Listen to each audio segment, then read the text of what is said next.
আপনি মানুষের উপরে অত্যাচার করবেন,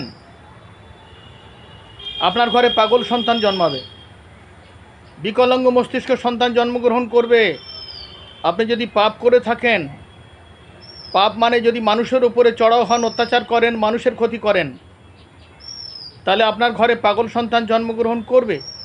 ওই পাগল সন্তান আরও 10টা পাগল জন্ম দেবে, পাগলে পাগলে গোটা পশ্চিমবঙ্গ ভরে যাবে, তারাই হবে সংখ্যালঘু। কি করবেন বলুন তো এখন?